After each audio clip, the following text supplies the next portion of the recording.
Punjabi radio USA ਸੁਣ ਰਹੇ ਸਾਰੇ ਹੀ ਮਾਣਯੋਗ ਅਤੇ ਸਤਿਕਾਰਤ ਸਰੋਤਿਆਂ ਨੂੰ ਪੰਜਾਬੀ ਰੇਡੀਓ USA ਦੀ ਟੀਮ ਅਤੇ ਮੇਰੇ ਰਾਜਕਰਨਵੀਰ ਸਿੰਘ ਵੱਲੋਂ ਆਪ ਜੀ ਨੂੰ ਬਹੁਤ ਪਿਆਰ ਸਤਿਕਾਰ ਸਾਹਿਬ ਦੋਨੋਂ ਜੋੜ ਕੇ ਨਿੱਘੀ ਜਿਹੀ ਸਤਿ ਸ੍ਰੀ ਅਕਾਲ।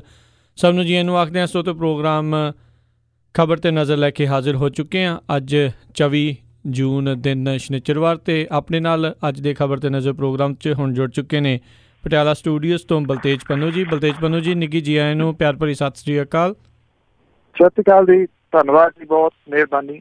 ਸਾਡੇ ਅੱਜ ਦੇ ਪ੍ਰੋਗਰਾਮ ਖਬਰ 'ਤੇ ਨਜ਼ਰ ਉਸ ਨੂੰ ਸਪੋਂਸਰ ਕਰਦੇ ਨੇ ਖਾਲਸਾ ਇੰਸ਼ੋਰੈਂਸ ਏਜੰਸੀ ਵਾਲੇ, ਜਿਨ੍ਹਾਂ ਦੇ ਕੋਲੋਂ ਤੁਸੀਂ ਹਰ ਇੱਕ ਤਰੀਕੇ ਦੀ ਇੰਸ਼ੋਰੈਂਸ ਕਰਵਾ ਸਕਦੇ ਹੋ।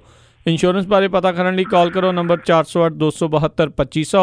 ਇਸ ਦੇ ਨਾਲ ਗੁਰਦੀਪ ਸਿੰਘ ਵਰਦੀ ਕਲੋਵਿਸ ਤੋਂ, ਇਸ਼ਾਨਜੀਤ ਸਿੰਘ ਕਲੋਟੀ ਯੂਬਾ ਸਿਟੀ ਤੋਂ, ਸਤਨਾਮ ਸਿੰਘ ਗਿੱਲ ਸੈਲਮਾ ਤੋਂ, ਮਨਦੀਪ ਸਿੰਘ ਸਰਬਜੀਤ ਕੌਰ ਸੈਨ ਹੋਜ਼ੇ ਤੋਂ, ਜੱਸੀ ਗਿੱਲ ਪਲੰਬਿੰਗ ਵਾਲੇ ਬੇਕਰਸਫੀਲਡ ਤੋਂ, ਲਾਲੀ ਸਿੱਧੂ ਜੀ ਬੇਕਰਸਫੀਲਡ ਤੋਂ, ਹਰਵਿੰਦਰ ਸਿੰਘ ਸਮਰਾ ਯੂਬਾ ਸਿਟੀ ਤੋਂ, ਪ੍ਰੀਤਮ ਸਿੰਘ ਤਲਵਿੰਦਰ ਸਿੰਘ ਗਿੱਲ ਬੇਕਰਸਫੀਲਡ ਤੋਂ, ਕਸ਼ਮੀਰ ਸਿੰਘ ਸੈਕਰਾਮੈਂਟੋ ਤੋਂ, ਹਰਬੰਸ ਸਿੰਘ ਉੱਪਲ ਯੂਬਾ ਸਿਟੀ ਤੋਂ। ਇਹਨਾਂ ਸਾਰਿਆਂ ਦਾ ਬਹੁਤ ਬਹੁਤ ਧੰਨਵਾਦ। ਜੇਕਰ ਤੁਸੀਂ ਜਾਂ ਕੋਈ ਹੋਰ ਕਾਰੋਬਾਰ ਇਸ ਪ੍ਰੋਗਰਾਮ ਨੂੰ ਸਪੋਂਸਰ ਕਰਨਾ ਚਾਹੁੰਦੇ ਹੋ, ਸੰਪਰਕ ਕਰ ਸਕਦੇ ਹੋ ਨੰਬਰ 408 722 7698 ਦੇ ਉੱਤੇ। ਅਤੇ ਗੱਲਬਾਤ ਦਾ ਸਿਲਸਿਲਾ ਬਲਤੇਜ ਪੰਨੂ ਜੀ ਆਪਾਂ ਸ਼ੁਰੂ ਕਰਦੇ ਹਾਂ। ਸੁਖਬੀਰ ਬਾਦਲ ਅਤੇ ਮਨਪ੍ਰੀਤ ਬਾਦਲ ਦੇ ਦਰਮਿਆਨ ਸ਼ਬਦੀ ਜੰਗ ਸ਼ੁਰੂ। ਕੱਲ ਤਾਂ ਪਹਿਲਾਂ ਤੋਂ ਰਹੀ ਹੈ ਜੀ ਸ਼ਰੀਕੇਬਾਜ਼ੀ, ਔਰ ਸ਼ਰੀਕੇਬਾਜ਼ੀ ਕਰਕੇ ਹੀ ਮਨਪ੍ਰੀਤ ਬਾਦਲ ਹੋਰਾਂ ਨੂੰ ਜਿਹੜਾ ਜੀ ਅਕਾਲੀ ਦਲ ਛੱਡਣਾ ਪਿਆ ਸੀਗਾ। ਉਹ ਸੰਘਰਸ਼ ਕਰਦੇ ਰਹੇ ਨੇ ਲਗਾਤਾਰ ਆ ਕੇ, ਫਿਰ ਹੁਣ ਕਾਂਗਰਸ ਦੀ ਵੱਲੋਂ ਜਿਹੜੇ ਬਣੇ ਨੇ, ਤਾਂ ਹੁਣ ਸ਼ਰੀਕੇਬਾਜ਼ੀ ਜਿਹੜੀ ਆ ਇਹ ਇੱਕ ਕਿਸਮ ਦੇ ਨਾਲ ਖੁੱਲ੍ਹ ਕੇ ਸਾਹਮਣੇ ਆ ਗਈ ਹੈ ਜੀ। ਸੁਖਬੀਰ ਸਿੰਘ ਬਾਦਲ ਹੋਰਾਂ ਨੇ ਜਿਹੜਾ ਜੀ ਕੱਲ ਜਿਹੜੀ ਪ੍ਰੈਸ ਕਾਨਫਰੰਸ ਕੀਤੀ ਆ, ਉਹ ਸਾਰਾ ਤਬਾਹੀ ਮਨਪ੍ਰੀਤ ਸਿੰਘ ਬਾਦਲ ਦੇ ਉੱਤੇ ਜਿਹੜਾ ਉਹਨਾਂ ਨੇ ਰੱਖਿਆ ਜੀ। ਔਰ ਵਿੱਤ ਮੰਤਰੀ ਮਨਪ੍ਰੀਤ ਸਿੰਘ ਬਾਦਲ ਹੋਰਾਂ ਨੇ ਜਿਹੜੇ ਸੁਖਬੀਰ ਸਿੰਘ ਬਾਦਲ ਨੇ ਉਹਨਾਂ ਨੂੰ ਫਿੱਟ ਕਰਨ ਦੇ ਵਾਸਤੇ ਜਿਹੜੀ ਸ਼ਬਦਾਵਲੀ ਵਰਤੀ ਇੱਥੇ ਖਾਸ ਤੌਰ ਦੇ ਉੱਤੇ ਵਿਧਾਨ ਸਭਾ ਦੇ ਵਿੱਚ, ਉਹਦਾ ਇਹ ਜਵਾਬ ਦੇ ਰੂਪ ਦੇ ਵਿੱਚ ਤੁਸੀਂ ਜਿਹੜਾ ਉਹ ਕਹਿ ਸਕਦੇ ਹੋ। ਔਰ ਸੁਖਬੀਰ ਸਿੰਘ ਬਾਦਲ ਜਿਹੜਾ ਸੀਗਾ ਜੀ, ਉਹਨਾਂ ਨੇ ਜਿਹੜੀਆਂ ਕੱਲ ਗੱਲਾਂ ਬਾਤਾਂ ਕੀਤੀਆਂ, ਇਹ ਕਿਹਾ ਕਿ ਮਨਪ੍ਰੀਤ ਬਾਦਲ ਦੀ ਤਾਂ ਜਿਹੜੀ ਅੱਖ ਹੈ ਉਹ ਮੁੱਖ ਮੰਤਰੀ ਦੀ ਕੁਰਸੀ ਦੇ ਉੱਤੇ ਆ, ਤੇ ਉਹ ਕੁਰਸੀ ਖਾਲੀ ਹੋਣ ਦੀ ਇੰਤਜ਼ਾਰ ਦੇ ਵਿੱਚ ਹੈ ਜੀ। ਹਾਲਾਂਕਿ ਕਈ ਵਾਰੀ ਵਿੱਚ ਉਹਨੇ ਵਿੱਚ ਇਹ ਵੀ ਗੱਲ ਕੀਤੀ ਵੀ ਹੈ ਤਾਂ ਜਿਹੜਾ ਜੀ ਉਹ ਸਾਡਾ ਹੀ ਉਹ ਖੂਨ, ਪਰ ਵਿੱਤ ਮੰਤਰੀ ਦੇ ਵੱਲੋਂ ਪੇਸ਼ ਕੀਤੇ ਗਏ ਬਜਟ ਨੂੰ ਜਿਹੜਾ ਸੀਗਾ ਜੀ ਉਹ ਨਿਸ਼ਾਨਾ ਬਣਾਇਆ ਸੁਖਬੀਰ ਸਿੰਘ ਬਾਦਲ ਨੇ। ਇਹ ਕਹਿਤਾ ਕਿ ਮਨਪ੍ਰੀਤ ਸਿੰਘ ਬਾਦਲ ਨੇ ਇਹਦੇ ਵਿੱਚ ਬਹੁਤ ਗਲਤ ਤੱਥ ਜਿਹੜੇ ਆ ਜੀ ਉਹ ਪੇਸ਼ ਕੀਤੇ ਆ। ਔਰ ਇਹ ਕਿਹਾ ਕਿ 2007 ਦੇ ਵਿੱਚ ਜਦੋਂ ਮਨਪ੍ਰੀਤ ਸਿੰਘ ਬਾਦਲ ਨੇ ਅਕਾਲੀ ਭਾਜਪਾ ਸਰਕਾਰ ਦੇ ਵਿੱਚ ਵਿੱਤ ਮੰਤਰੀ ਹੁੰਦਿਆਂ ਪਹਿਲਾ ਬਜਟ ਪੇਸ਼ ਕੀਤਾ ਸੀ, ਤਾਂ ਉਸ ਸਮੇਂ ਵੀ 20 ਜੂਨ ਦਾ ਦਿਨ ਸੀਗਾ, ਤੇ ਮੌਜੂਦਾ ਵਿੱਤ ਮੰਤਰੀ ਵੱਲੋਂ ਜਿਸ ਤਰ੍ਹਾਂ ਦੀਆਂ ਟਿੱਪਣੀਆਂ ਸਾਬਕਾ ਅਕਾਲੀ ਭਾਜਪਾ ਸਰਕਾਰ ਲਈ ਕੀਤੀਆਂ ਗਈਆਂ, ਉਸੇ ਤਰ੍ਹਾਂ ਦੀ ਸ਼ਬਦਾਵਲੀ ਤੇ ਸ਼ੇਅਰ ਕੈਪਟਨ ਅਮਰਿੰਦਰ ਸਿੰਘ ਦੀ ਸਾਲ 2002 ਤੋਂ ਲੈ ਕੇ 7 ਤੱਕ ਦੇ ਸ਼ਾਸਨ ਸੰਬੰਧੀ ਕੀਤੇ ਗਏ ਸੀਗੇ। ਸੁਖਬੀਰ ਸਿੰਘ ਬਾਦਲ ਨੇ ਕਿਹਾ ਕਿ ਮਨਪ੍ਰੀਤ ਨੇ 10 ਸਾਲ ਪਹਿਲਾਂ ਬਾਦਲ ਸਰਕਾਰ ਦਾ ਬਜਟ ਪੇਸ਼ ਕਰਦਿਆਂ ਸੂਬੇ ਦਾ ਮਾਲੀਆ 4 ਸਾਲਾਂ ਵਿੱਚ ਸਰਪਲਸ ਕਰਨ ਦੇ ਦਾਅਵੇ ਕੀਤੇ ਸੀ, ਤੇ ਇਹੀ ਗੱਲ ਇਸ ਵਾਰੀ ਦੇ ਬਜਟ ਦੇ ਵਿੱਚ ਵੀ ਉਹਨਾਂ ਨੇ ਜਿਹੜੀ ਉਹ ਪੇਸ਼ ਕਰਤੀ ਹੈ। ਅਕਾਲੀ ਦਲ ਦੇ ਪ੍ਰਧਾਨ ਨੇ ਕਿਹਾ ਜੀ ਕਿ ਕੈਪਟਨ ਅਮਰਿੰਦਰ ਸਿੰਘ ਪ੍ਰਤੀ ਸ਼ਰਧਾ ਵਿਖਾਉਂਦਿਆਂ ਹੋਇਆ ਉਹਨੇ ਸਤਿਕਾਰ ਦੇ ਨਾਲ ਜਿਹੜਾ ਜੀ ਉਹ ਸੰਬੋਧਨ ਕੀਤਾ। ਉਹਦੀ ਬੋਲਬਾਣੀ ਦੇ ਵਿੱਚ ਉਹ ਇਸ ਤਰ੍ਹਾਂ ਦਾ ਸਤਿਕਾਰ ਆਪਣੇ ਚਚੇਰੇ ਭਰਾ ਪ੍ਰਤੀ ਬਿਲਕੁਲ ਜਿਹੜਾ ਜੀ ਉਹ ਦਿਖਾਈ ਨਹੀਂ ਸੀ ਦੇ ਰਿਹਾ। ਤਾਂ ਇਹ ਜਿਹੜੀ ਸ਼ੁਰੂ ਹੋਈ ਹੈ ਜੀ ਸ਼ਬਦੀ ਜੰਗ ਦੋਵੇਂ ਚਾਚੇ ਤਾਏ ਦੇ ਪੁੱਤਾਂ ਦੇ ਵਿਚਾਲੇ, ਕਿਉਂਕਿ ਸਰਕਾਰ ਅਜੇ ਬਣੀ ਆ, ਤੇ ਜਿਹੜੇ ਜਾਣਨ ਵਾਲੇ ਨੇ ਉਹ ਸਮਝਦੇ ਨੇ ਕਿ ਇਹ ਆਉਂਦੇ ਦਿਨਾਂ ਦੇ ਦੌਰਾਨ ਹੋਰ ਹੋਊਗੀ। ਇਹਦਾ ਕਿਤੇ ਨਾ ਕਿਤੇ ਕਾਰਨ ਜਿਹੜਾ ਜੀ ਉਹ ਇਹ ਹੋ ਸਕਦਾ ਹੈ ਕਿ ਬਠਿੰਡੇ ਵਾਲੀ ਜਿਹੜੀ ਸੀਟ ਆ ਲੋਕ ਸਭਾ ਦੀ, ਉੱਥੇ ਵੀ ਦਰਾਣੀ ਜਠਾਣੀ ਦਾ ਆਧਾ ਜਿਹੜਾ ਜੀ ਉਹ ਆਉਂਦੀਆਂ ਲੋਕ ਸਭਾ ਦੇ ਦੌਰਾਨ ਸੰਭਾਵੀ ਰੂਪ ਵੇਖਣ ਨੂੰ ਮਿਲ ਸਕਦਾ ਹੈ। ਇੱਕ ਪਾਸੇ ਸੁਖਬੀਰ ਸਿੰਘ ਬਾਦਲ ਹੋਰਾਂ ਦੀ ਪਤਨੀ ਹਰਸਿਮਰਤ ਕੌਰ ਬਾਦਲ, ਤੇ ਦੂਜੇ ਪਾਸੇ ਮਨਪ੍ਰੀਤ ਸਿੰਘ ਬਾਦਲ ਹੋਰਾਂ ਦੀ ਪਤਨੀ ਵੀਨੂ ਬਾਦਲ ਜਿਸ ਤਰੀਕੇ ਦੇ ਨਾਲ ਉਹ ਸਰਗਰਮੀ ਬਠਿੰਡੇ ਦੇ ਵਿੱਚ ਕਰ ਰਹੀ ਹੈ, ਉੱਥੋਂ ਜਾਪਦਾ ਹੈ ਕਿ ਇੱਥੇ ਦਰਾਣੀ ਜਠਾਣੀ ਜਿਹੜੀਆਂ ਜੀ ਉਹ ਫਸਣਗੀਆਂ। ਜੀ ਜੀ। ਅਤੇ ਪੰਨੂ ਜੀ ਆਪਾਂ ਅਗਲੀ ਗੱਲ ਕਰੀਏ ਵੀ ਕਾਂਗਰਸ ਦੇ ਪ੍ਰਧਾਨ ਨੇ ਆਖਿਆ ਹੈ ਵੀ ਦੋਨੋਂ ਹੀ ਪਾਰਟੀਆਂ, ਆਮ ਆਦਮੀ ਪਾਰਟੀ ਅਤੇ ਅਕਾਲੀ ਦਲ ਪਾਰਟੀ, ਵਿਧਾਨ ਸਭਾ 'ਚ ਜੋ ਉਹਨਾਂ ਦੀ ਕਾਰਜਕਾਰੀ ਰਹੀ ਆ ਉਸ ਨੂੰ ਲੈ ਕੇ ਉਹ ਮਾਫੀ ਮੰਗਣ, ਜਿਹੜਾ ਪਿਛਲੇ ਦਿਨਾਂ ਦੇ ਵਿੱਚ ਆਪਾਂ ਡਰਾਮਾ ਦੇਖਿਆ। ਬਿਲਕੁਲ ਜੀ, ਇਹ ਲਫ਼ਜ਼ ਜਿਹੜਾ ਕਿ ਸਹੀ ਹੈ, ਜਿਹੜਾ ਡਰਾਮੇ ਵਾਲੀ ਜਿਹੜੀ ਗੱਲ ਹੈ। ਹੁਣ ਸਾਰੀਆਂ ਧਿਰਾਂ ਜਿਹੜੀਆਂ ਜੀ ਉਹ ਇੱਕ ਦੂਜੇ ਦੇ ਉੱਤੇ ਇਲਜ਼ਾਮਬਾਜ਼ੀ ਜਿਹੜੀ ਆ ਉਹ ਕਰ ਰਹੀਆਂ ਨੇ। ਔਰ ਇਹਦੇ ਵਿੱਚ ਕਾਂਗਰਸ ਦੇ ਪ੍ਰਧਾਨ ਸੁਨੀਲ ਜਾਖੜ ਹੋਰੀ ਵੀ ਕੁੱਦੇ ਨੇ। ਉਹਨਾਂ ਨੇ ਸ਼੍ਰੋਮਣੀ ਅਕਾਲੀ ਦਲ ਤੇ ਆਮ ਆਦਮੀ ਪਾਰਟੀ ਤੇ ਚੋਣਾਂ ਤੋਂ ਪਹਿਲਾਂ ਰਲ ਮਿਲ ਕੇ ਮੈਚ ਖੇਡਣ ਦਾ ਦੋਸ਼ ਲਾਉਂਦਿਆਂ ਕਿਹਾ ਕਿ ਹੁਣ ਵਿਧਾਨ ਸਭਾ ਦੇ ਵਿੱਚ ਵੀ ਇਹਨਾਂ ਦੋਵਾਂ ਪਾਰਟੀਆਂ ਨੇ ਆਪਣੀ ਪੁਰਾਣੀ ਸਾਂਝ ਜਿਹੜੀ ਹੈ ਜੀ ਉਹ ਵਿਖਾਈ ਹੈ। ਉਹਨਾਂ ਨੇ ਕਿਹਾ ਕਿ ਸਾਬਕਾ ਉਪ ਮੁੱਖ ਮੰਤਰੀ ਸੁਖਬੀਰ ਸਿੰਘ ਬਾਦਲ ਨੇ ਆਪ ਵਿਧਾਇਕਾਂ ਦੇ ਗੈਰ ਤਜਰਬੇਕਾਰ ਹੋਣ ਦਾ ਲਾਹਾ ਲੈ ਲਿਆ ਔਰ ਇਹਨਾਂ ਪਾਰਟੀਆਂ ਦੇ ਸਦਨ ਨੂੰ ਜੰਗ ਦਾ ਮੈਦਾਨ ਜਿਹੜਾ ਜੀ ਉਹ ਬਣਾ ਕੇ ਰੱਖ ਦਿੱਤਾ। ਸੁਨੀਲ ਜਾਖੜ ਨੇ ਕਿਹਾ ਕਿ ਦੋਵਾਂ ਪਾਰਟੀਆਂ ਨੂੰ ਸਦਨ ਤੇ ਸਪੀਕਰ ਦੇ ਅਹੁਦੇ ਨੂੰ ਢਾਹ ਲਾਉਣ ਲਈ ਬਿਨਾਂ ਸ਼ਰਤ ਮੁਆਫੀ ਮੰਗਣ ਦੇ ਵਾਸਤੇ ਜਿਹੜਾ ਜੀ ਉਹ ਕਿਹਾ ਗਿਆ। ਕਾਂਗਰਸ ਸਰਕਾਰ ਦੇ ਸੱਤਾ ਦੇ ਵਿੱਚ ਆਉਣ ਤੇ ਨਸ਼ਿਆਂ ਦੇ ਕਾਰੋਬਾਰ ਖਿਲਾਫ ਕਾਰਵਾਈ ਦੇ ਕਰਨ ਦੇ ਵਾਅਦੇ ਦੇ ਬਾਵਜੂਦ ਬਿਕਰਮ ਸਿੰਘ ਮਜੀਠੀਆ ਨੂੰ ਗ੍ਰਿਫਤਾਰ ਨਾ ਕਰਨ ਸੰਬੰਧੀ ਪੁੱਛੇ ਸਵਾਲ ਦੇ ਵਿੱਚ ਜਾਖੜ ਨੇ ਕਿਹਾ ਕਿ ਅਜਿਹਾ ਸਿਰਫ ਧਾਰਨਾ ਨੂੰ ਆਧਾਰ ਬਣਾ ਕੇ ਨਹੀਂ ਕੀਤਾ ਜਾ ਸਕਦਾ। ਇਹਦੇ ਸੰਬੰਧੀ ਕਾਨੂੰਨੀ ਪ੍ਰਕਿਰਿਆ ਮੁਤਾਬਕ ਜਿਹੜਾ ਜੀ ਉਹ ਕੰਮ ਕੀਤਾ ਜਾਊਗਾ। ਉਹਨਾਂ ਨੇ ਕਿਹਾ ਕਿ ਕੈਪਟਨ ਸਰਕਾਰ ਅਕਾਲੀ ਭਾਜਪਾ ਕਾਰਜਕਾਲ ਦੇ ਦੌਰਾਨ ਪੈਦਾ ਹੋਏ ਮਾਫੀਆ ਵਿਰੁੱਧ ਕਾਰਵਾਈ ਤੇ ਜਾਂਚ ਯੋਜਨਾਬੱਧ ਢੰਗ ਦੇ ਨਾਲ ਕਰੂਗੀ। ਕਾਂਗਰਸ ਸਰਕਾਰ ਬਦਲਾਖੋਰ ਦਾ ਰਵੱਈਆ ਜਿਹੜਾ ਉਹ ਨਹੀਂ ਅਪਣਾਊਗੀ ਪਰ ਮਾਫੀਆ ਨੂੰ ਬਖਸ਼ਿਆ ਜਿਹੜਾ ਜੀ ਉਹ ਨਹੀਂ ਜਾਊਗਾ। ਸੁਨੀਲ ਜਾਖੜ ਹੋਰੀ ਵੱਖ-ਵੱਖ ਜਿਹੜੇ ਸਵਾਲ ਨੇ ਉਹਨਾਂ ਦੇ ਜਵਾਬ ਪ੍ਰੈਸ ਕਾਨਫਰੰਸ ਦੇ ਵਿੱਚ ਇੱਥੇ ਜਿਹੜਾ ਜੀ ਚੰਡੀਗੜ੍ਹ ਦੇ ਵਿੱਚ ਦੇ ਰਹੇ ਸਨ ਔਰ ਉਹਨਾਂ ਨੂੰ ਜਿਹੜਾ ਜੀ ਸਦਨ ਦੇ ਵਿੱਚ ਢਾਹ ਨਹੀਂ ਰਹੇ ਕਿਉਂਕਿ ਅਕਾਲੀ ਦਲ ਨੁੱਕਰੇ ਲੱਗ ਗਿਆ ਤੇ ਆਪ ਆਪਣੀ ਅੰਦਰੂਨੀ ਲੜਾਈ ਦਾ ਸੇਕ ਜਿਹੜਾ ਜੀ ਉਹ ਚੱਲ ਰਹੀ ਹੈ ਜਿਹਦੇ ਚ HS ਫੂਲਕਾ ਹੋਰੀ ਆਪਣੀ ਚੌਧਰ ਕਾਇਮ ਕਰਨ ਲਈ ਹੱਥ ਪੈਰ ਮਾਰ ਰਹੇ ਨੇ।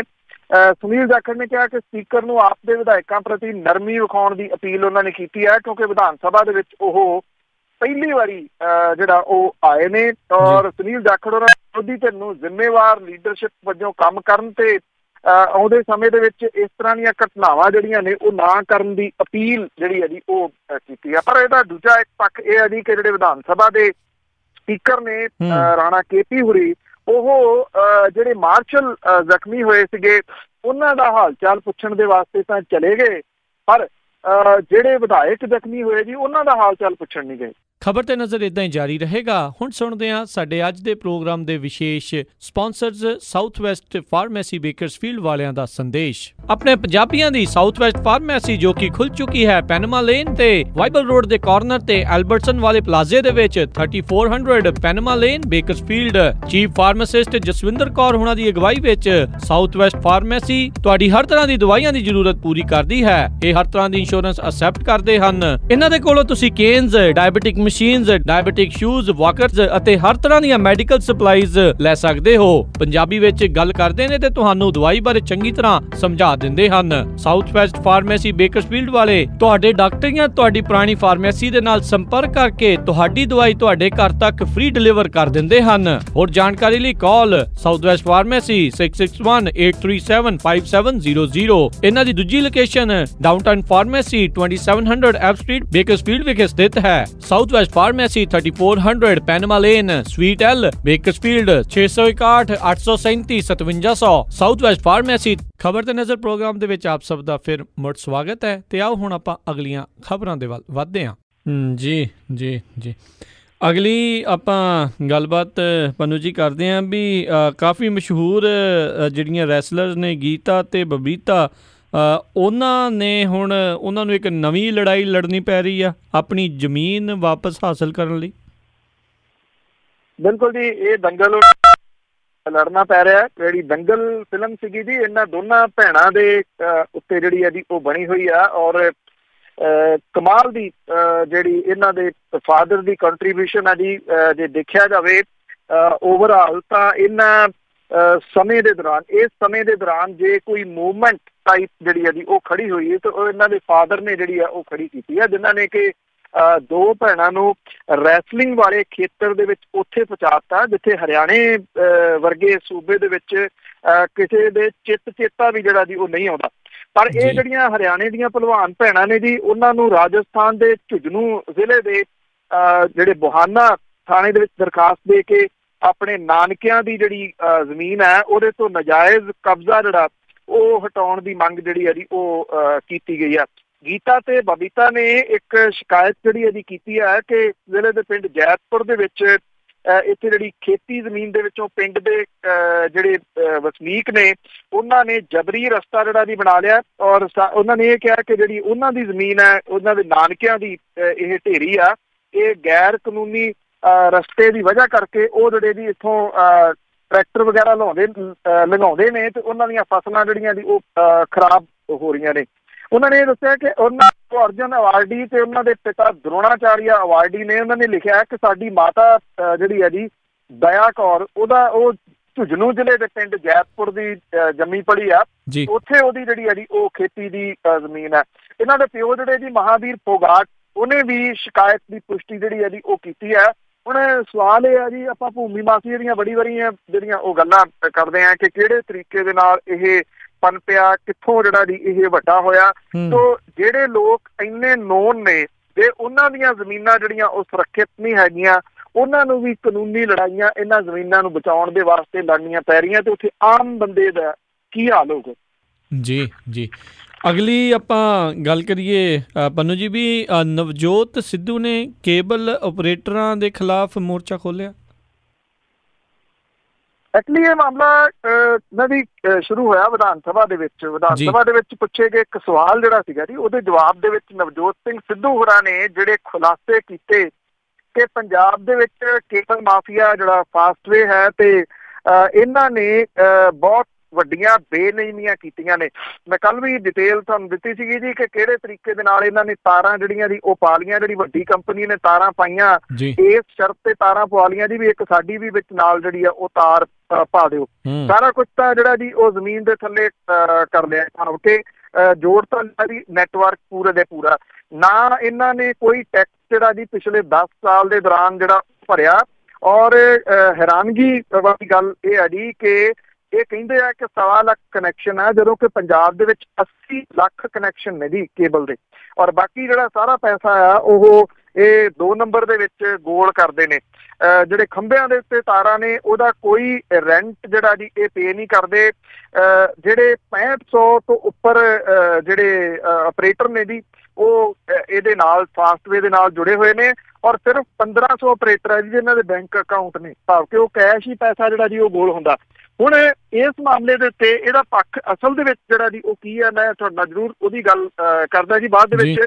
ਸੋ ਨਵਜੋਤ ਸਿੰਘ ਸਿੱਧੂ ਹੋਰਾਂ ਨੇ ਹੁਣ ਸੁਖਬੀਰ ਸਿੰਘ ਬਾਦਲ ਹੋਰਾਂ ਦੇ ਕਰੀਬੀ ਮੰਨੇ ਜਾਂਦੇ ਜਿਹੜਾ ਕੇਬਲ ਆਪਰੇਟਰ ਫਾਸਟਵੇ ਉਹਦੇ ਖਿਲਾਫ ਮੋਰਚਾ ਜਿਹੜਾ ਜੀ ਉਹ ਖੋਲ ਦਿੱਤਾ ਔਰ ਉਹਨਾਂ ਨੇ ਜਿਹੜੀਆਂ ਜੀ ਨਿਗਮ ਦੇ ਕਮਿਸ਼ਨਰਾਂ, ਨਗਰ ਕੌਂਸਲਾਂ, ਪੰਚਾਇਤ ਦੇ ਕਾਰਜ ਸਾਧਕ ਅਫਸਰਾਂ ਤੇ ਵਿਭਾਗ ਦੇ ਖੇਤਰੀ ਡਿਪਟੀ ਡਾਇਰੈਕਟਰਾਂ ਨੂੰ ਚਿੱਠੀ ਜਾਰੀ ਕਰਤੀ ਹੈ। ਇਹ ਕਿਹਾ ਕਿ ਮਿਊਨਿਸਪਲ ਖੇਤਰਾਂ ਦੇ ਵਿੱਚ ਕਿਸੇ ਕੇਬਲ ਆਪਰੇਟਰ ਵੱਲੋਂ ਤਾਰਾਂ ਪਾਉਣ ਲਈ ਸਰਕਾਰੀ ਪ੍ਰਾਪਰਟੀ ਦੁਰਵਰਤੋਂ ਨਾ ਕੀਤੀ ਜਾਵੇ। ਜੇ ਦੁਰਵਰਤੋਂ ਹੋਵੇ ਤਾਂ ਉਹਦੇ ਵਿਰੁੱਧ ਤੁਰੰਤ ਕਾਰਵਾਈ ਜਿਹੜੀ ਹੈ ਜੀ ਉਹ ਕੀਤੀ ਜਾਵੇ। ਜੇ ਪ੍ਰਵਾਨਗੀ ਲਈ ਹੋਈ ਹੈ ਤਾਂ ਉਹ ਦਿਖਾਈ ਜਾਵੇ, ਨਹੀਂ ਲਈ ਹੋਈ ਤਾਂ 27 ਜੂਨ ਤੱਕ ਇਹਦਾ ਜਵਾਬ ਦਿੱਤਾ ਜਾਵੇ ਕਿ ਜਿਹੜੀਆਂ ਤਾਰਾਂ ਪਾਈਆਂ ਗਈਆਂ ਨੇ ਇਹ ਕਿਹਨੂੰ ਪੁੱਛ ਕੇ ਜਿਹੜੀਆਂ ਪਾਈਆਂ ਗਈਆਂ ਨੇ।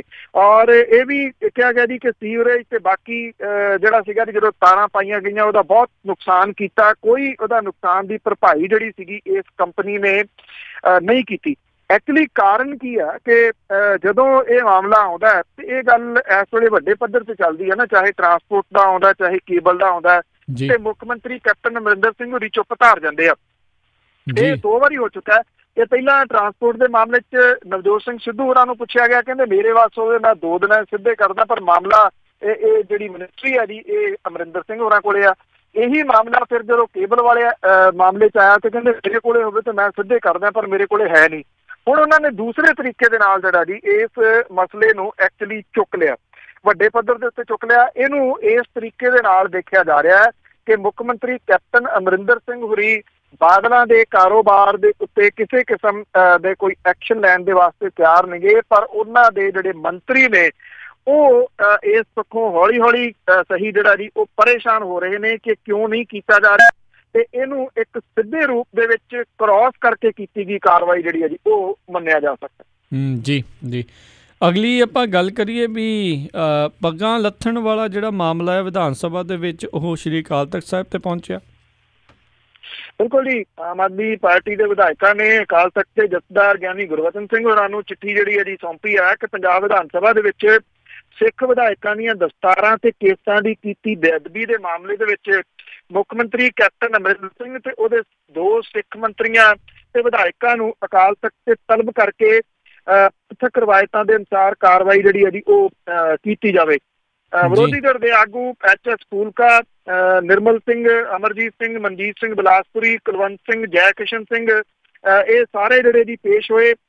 ਅਕਾਲ ਤਖ਼ਤ ਤੇ ਜਿਹੜੇ ਨਿੱਜੀ ਸੈਕਟਰੀ ਨੇ ਭੁਪਿੰਦਰ ਸਿੰਘ, ਉਹਨੂੰ ਇਹ ਪੱਤਰ ਜਿਹੜਾ ਜੀ ਉਹ ਸੌਂਪਿਆ ਗਿਆ, ਕਿਉਂਕਿ ਅਕਾਲ ਤਖ਼ਤ ਦੇ ਜਥੇਦਾਰ ਪੰਜਾਬ ਤੋਂ ਬਾਹਰ ਸਨ, ਇਸ ਕਰਕੇ ਉਹਨਾਂ ਨੂੰ ਜਿਹੜੀ ਇਹ ਚਿੱਠੀ ਨਹੀਂ ਦਿੱਤੀ ਗਈ। ਆਪ ਆਗੂ ਇਹ ਕਹਿੰਦੇ ਆ ਕਿ 22 ਜੂਨ ਨੂੰ ਵਿਧਾਨ ਸਭਾ ਦੇ ਵਿੱਚ ਸਿੱਖ ਵਿਧਾਇਕਾਂ ਦੀਆਂ ਦਸਤਾਰਾਂ ਦੀ ਬੇਅਦਬੀ ਤੇ ਕੇਸਾਂ ਦੀ ਬੇਹੁਰਮਤੀ ਜਿਹੜੀ ਉਹ ਕੀਤੀ ਗਈ ਆ, ਔਰ ਇਸ ਮੌਕੇ ਮੁੱਖ ਮੰਤਰੀ ਕੈਪਟਨ ਅਮਰਿੰਦਰ ਸਿੰਘ ਹੋਰੀ ਵੀ ਹਾਜ਼ਰ ਸਨ ਤੇ ਉਹਨਾਂ ਨੇ ਇਸ ਘਟਨਾ ਨੂੰ ਰੋਕਣ ਲਈ ਕੋਈ ਯਤਨ ਨਹੀਂ ਕੀਤਾ ਤੇ ਨਾ ਪੱਖੀ ਰੋਲ ਜਿਹੜਾ ਜੀ ਉਹ ਨਿਭਾਇਆ।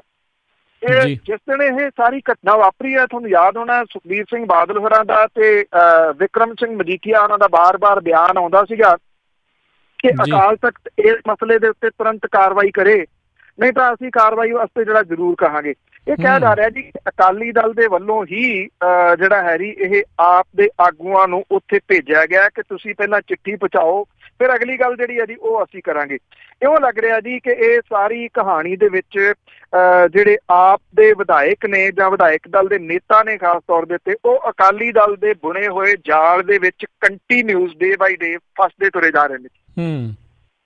ਜੀ ਅਗਲੀ ਆਪਾਂ ਗੱਲ ਕਰੀਏ, ਬਠਿੰਡਾ ਜ਼ੀਰਕਪੁਰ ਰੋਡ ਤਿਆਰ ਆ, ਪਰ ਲੋਕਾਂ ਨੂੰ ਉੱਥੋਂ ਇੱਕ ਜਗ੍ਹਾ ਤੋਂ ਦੂਜੀ ਜਗ੍ਹਾ ਪਹੁੰਚਣ ਲਈ 5 ਥਾਈਂ ਟੋਲ ਦੇਣਾ ਪਊਗਾ। ਅਜੇ ਕੁਛ ਜਿਹੜਾ ਹਿੱਸਾ ਇਹਦਾ ਬਣਨ ਵਾਲਾ ਜਿਹੜਾ ਜੀ ਉਹ ਰਹਿੰਦਾ, ਪਰ ਜਿਹੜਾ ਕੁਛ ਬਣ ਗਿਆ ਜੀ ਉੱਥੇ ਜਿਵੇਂ ਬਣੀ ਜਾਂਦਾ ਜੀ, ਸੋ ਟੋਲ ਨਾਲ ਦੀ ਨਾਲ ਕੰਪਨੀ ਇਹ ਨਹੀਂ ਇੰਤਜ਼ਾਰ ਕਰ ਰਹੀਆਂ ਕਿ ਜਦੋਂ ਮੁਕੰਮਲ ਹੋਵੇ ਉਦੋਂ ਇਹ ਟੋਲ ਲੱਗੇ, ਬਲਕਿ ਟੋਲ ਦੀ ਜਿਹੜੀ ਹੈ ਜੀ ਉਹ ਤਿਆਰੀ ਪਹਿਲੇ ਟੋਲ ਦੀ ਸ਼ੁਰੂ ਹੋ ਗਈ ਹੈ, ਜਿਹੜਾ ਕਿ ਅਗਲੇ 2-3 ਦਿਨ ਦੇ ਵਿੱਚ ਜਿਹੜਾ ਜੀ ਉਹ ਲੱਗ ਜਾਣਾ, ਸ਼ਾਇਦ 1 ਜੁਲਾਈ ਤੋਂ ਜਿਹੜਾ ਜੀ ਇਹ ਸ਼ੁਰੂ ਹੋ ਰਿਹਾ। ਇਹ ਪਹਿਲਾ ਟੋਲ ਜਿਹੜਾ ਸ਼ੁਰੂ ਹੋਊਗਾ ਪਟਿਆਲਾ ਤੇ ਸੰਗਰੂਰ ਦੇ ਵਿਚਾਲੇ ਕਾਲਾ ਝਾੜ, ਇਹ ਟੋਲ ਪਲਾਜ਼ਾ ਜਿਹੜਾ ਜੀ ਉਹ ਬਣਾਇਆ, ਇਹਦਾ ਨੋਟੀਫਿਕੇਸ਼ਨ ਵੀ ਜਿਹੜਾ ਜੀ ਉਹ ਜਾਰੀ ਹੋ ਗਿਆ। 4 ਮਹੀਨਿਆਂ ਤੋਂ ਬਾਅਦ ਅਗਲਾ ਟੋਲ ਪਲਾਜ਼ਾ ਬਡਬਰ ਜਿਹੜਾ ਇਹਨਾਂ ਦਿਨਾਂ ਦੇ ਵਿੱਚ ਚਰਚਾ ਦੇ ਵਿੱਚ ਹੈ ਜੀ ਕਾਫੀ ਜ਼ਿਆਦਾ, ਉੱਥੇ ਜਿਹੜੇ ਪੈਸੇ ਮਿਲੇ ਆ ਜ਼ਮੀਨ ਦੇ ਉਹਨੂੰ ਲੈ ਕੇ ਉਹਦੀ ਹੋਈ ਹੇਰਾਫੇਰੀ ਕਰਕੇ ਇਹ ਦੂਜਾ ਹੋਊਗਾ ਜੀ। ਔਰ ਜਿਹੜੇ ਇੱਥੇ ਜੇਬਾਂ ਜਿਹੜੀਆਂ ਜੀ ਉਹ ਹੌਲੀਆਂ ਕਰਨੀਆਂ ਪੈਣਗੀਆਂ ਮੁਸਾਫਰਾਂ ਨੂੰ।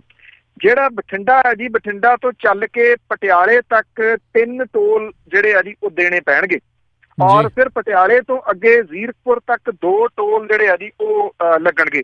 ਭਾਵ ਕਿ ਜੇ ਤੁਸੀਂ ਇੱਥੋਂ ਚੱਲੋਗੇ ਬਠਿੰਡੇ ਤੋਂ ਜ਼ੀਰਕਪੁਰ ਤੱਕ ਆਉਂਦਿਆਂ 400 ਰੁਪਈਆ ਜਿਹੜਾ ਜੀ ਉਹ ਤੁਹਾਨੂੰ ਟੋਲ ਵਜੋਂ ਤਾਰਨਾ ਪਊਗਾ ਇੱਕ ਪਾਸੇ ਦਾ।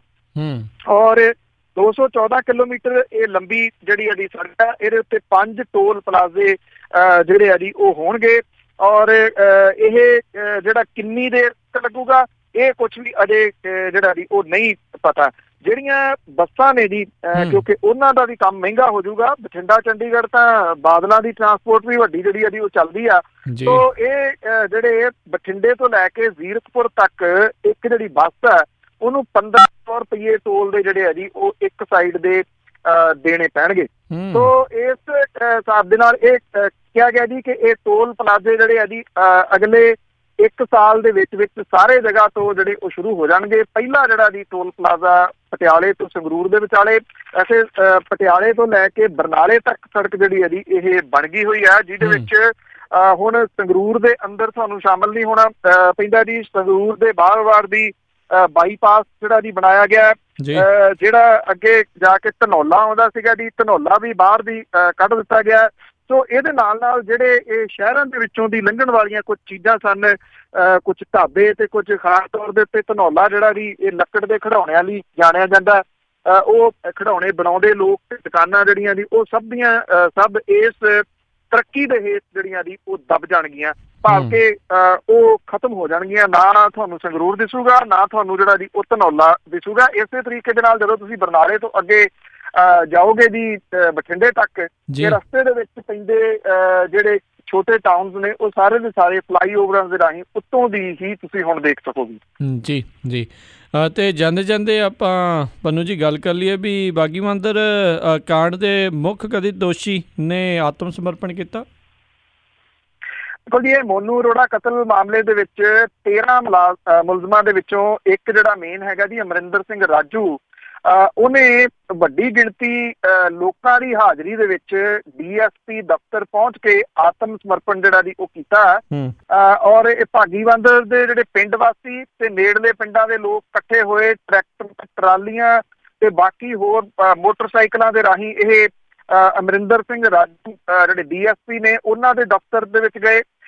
ਇਹਨਾਂ ਸਾਰਿਆਂ ਨੇ ਰਾਜੂ ਦੇ ਹੱਕ ਦੇ ਵਿੱਚ ਨਾਅਰੇਬਾਜ਼ੀ ਜਿਹੜੀ ਸੀਗੀ ਉਹ ਕੀਤੀ। ਅਮਰਿੰਦਰ ਸਿੰਘ ਰਾਜੂ ਨੇ ਜਿਹੜਾ ਮੀਡੀਆ ਨੂੰ ਉੱਤੇ ਸੰਬੋਧਨ ਕੀਤਾ, ਉਹਨੇ ਇਹ ਗੱਲ ਕਹੀ ਕਿ ਇਹ ਘਟਨਾ ਜਿਹੜੀ ਸੀ ਪੁਲਿਸ ਦੀ ਢਿੱਲ ਮੱਠ ਕਰਕੇ ਜਿਹੜੀ ਉਹ ਵਾਪਰੀ। ਉਹਨਾਂ ਕਿਹਾ ਕਿ ਜੇ ਪੁਲਿਸ ਮੋਨੂ ਖਿਲਾਫ ਸਮੇਂ ਸਿਰ ਸਖਤ ਕਾਰਵਾਈ ਕਰਦੀ ਤੇ ਇਹ ਸਾਰਾ ਕੁਝ ਨਾ ਵਾਪਰਦਾ। ਉਹਨੇ ਕਿਹਾ ਕਿ ਮੋਨੂ ਜਿਹੜਾ ਤਸਕਰ ਸੀਗਾ, ਪਿੰਡ ਦੇ ਨੌਜਵਾਨਾਂ ਨੂੰ ਨਸ਼ੇ ਸਪਲਾਈ ਕਰਨ ਦੇ ਨਾਲ ਨਾਲ ਕੁੜੀਆਂ ਨੂੰ ਬਹੁਤ ਤੰਗ ਕਰਦਾ ਸੀਗਾ। ਨਸ਼ਿਆਂ ਨਾਲ ਬਰਬਾਦ ਹੋ ਰਹੇ ਘਰਾਂ ਨੂੰ ਬਚਾਉਣ ਲਈ ਪਿੰਡ ਵਾਸੀਆਂ ਨੇ ਮੋਨੂ ਦੀ ਸ਼ਿਕਾਇਤ ਪੁਲਿਸ ਤੇ ਉੱਚ ਅਧਿਕਾਰੀਆਂ ਨੂੰ ਕੀਤੀ, ਪਰ ਕੋਈ ਕਾਰਵਾਈ ਜਿਹੜੀ ਉਹ ਨਹੀਂ ਹੋਈ। ਅਖੀਰ ਪਿੰਡ ਵਾਸੀਆਂ ਨੂੰ ਇਹ ਸਖਤ ਕਦਮ ਜਿਹੜਾ ਸੀਗਾ ਜੀ ਉਹ ਚੁੱਕਣਾ ਪਿਆ। ਰਾਜੂ ਨੇ ਕਿਹਾ ਕਿ ਉਹਦੀ ਮੋਨੂ ਨਾਲ ਕੋਈ ਨਿੱਜੀ ਦੁਸ਼ਮਣੀ ਨਹੀਂ ਸੀਗੀ, ਇਹ ਨਸ਼ਾ ਤਸਕਰੀ ਦਾ ਜਿਹੜਾ ਜੀ ਉਹ ਮਾਮਲਾ ਹੈ। ਉਹਨੇ ਸਾਬਕਾ ਅਕਾਲੀ ਵਿਧਾਇਕ ਦੇ ਉੱਤੇ ਦੋਸ਼ ਲਾਉਂਦਿਆਂ ਇਹ ਕਿਹਾ ਕਿ ਇਸ ਆਗੂ ਨੇ ਉਹਦੇ ਝੂਠੇ ਕੇਸ ਦਰਜ ਕਰਵਾਏ ਤੇ ਇਸੇ ਮਾਮਲੇ ਦੇ ਵਿੱਚ ਉਹਨੂੰ ਸਿਆਸੀ ਰੰਜਿਸ਼ ਦੇ ਤਹਿਤ ਜਿਹੜਾ ਜੀ ਉਹ ਘੜੀਸਿਆ ਗਿਆ।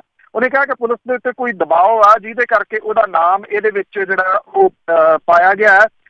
DSP ਜਿਹੜਾ ਸੀਗਾ ਜੀ ਉਹਨੇ ਕਿਹਾ ਕਿ ਪਿਛਲੇ ਦਿਨਾਂ ਤੋਂ ਛਾਪੇ ਮਾਰੇ ਜਾ ਰਹੇ ਸੀ ਜਿਹਦੇ ਕਰਕੇ ਦਬਾਅ ਕਰਕੇ ਰਾਜੂ ਨੇ ਜਿਹੜਾ ਜੀ ਉਹ ਆਪਣੇ ਆਪ ਨੂੰ ਆਤਮ ਸਮਰਪਣ ਜਿਹੜਾ ਜੀ ਉਹ ਕੀਤਾ। ਵੇਖਣਾ ਇਹ ਹੋਊਗਾ ਜੀ ਕਿ ਇਹ ਜਿਹੜਾ ਕੇਸ ਜਿਹੜਾ ਮੌਬ ਦੇ ਨਾਲ ਰਿਲੇਟਡ ਆ, ਬੇਸ਼ੱਕ ਪੁਲਿਸ ਨੇ ਮਾਰੇ ਗਏ ਵਿਅਕਤੀ ਦੇ ਪਰਿਵਾਰ ਦੇ ਦਬਾਅ ਕਰਕੇ ਜਿਹੜਾ ਜੀ ਕੁਝ ਬੰਦਿਆਂ ਦੇ ਉੱਤੇ ਕੇਸ ਦਰਜ ਕਰ ਲਿਆ ਕਿ ਇਸ ਕੇਸ ਦਾ ਜਿਹੜਾ ਜੀ ਨਤੀਜਾ ਕੀ ਨਿਕਲਦਾ।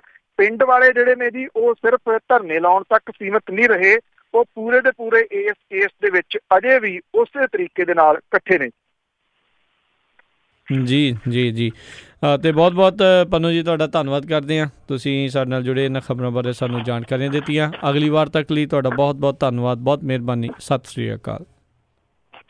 ਮਿਹਰਬਾਨੀ ਜੀ, ਧੰਨਵਾਦ ਜੀ, ਸਤਿ ਸ਼੍ਰੀ ਅਕਾਲ ਜੀ। ਤੇ ਸੋ ਤੋਂ ਇੱਥੇ ਹੀ ਸਾਡਾ ਅੱਜ ਦਾ ਇਹ ਪ੍ਰੋਗਰਾਮ ਖਬਰ 'ਤੇ ਨਜ਼ਰ ਉਹ ਹੁਣ ਸਮਾਪਤ ਹੈ। ਮਿਲਾਂਗੇ ਅਗਲੇ ਪ੍ਰੋਗਰਾਮ। ਜਦੋਂ ਤੱਕ ਲਈ ਤੁਹਾਨੂੰ ਸਾਰਿਆਂ ਨੂੰ ਬਹੁਤ ਪਿਆਰ ਸਤਿਕਾਰ ਸਹਿਤ ਦੋਨੋਂ ਜੋੜ ਕੇ ਨਿੱਘੀ ਜਿਹੀ ਸਤਿ ਸ਼੍ਰੀ ਅਕਾਲ। ਜਿਉਂਦੇ ਵਸਦੇ ਰਹੋ, ਹੱਸਦੇ ਖੇਲਦੇ ਰਹੋ ਤੇ ਸੁਣਦੇ ਰਹੋ ਪੰਜਾਬੀ ਰੇਡੀਓ USA।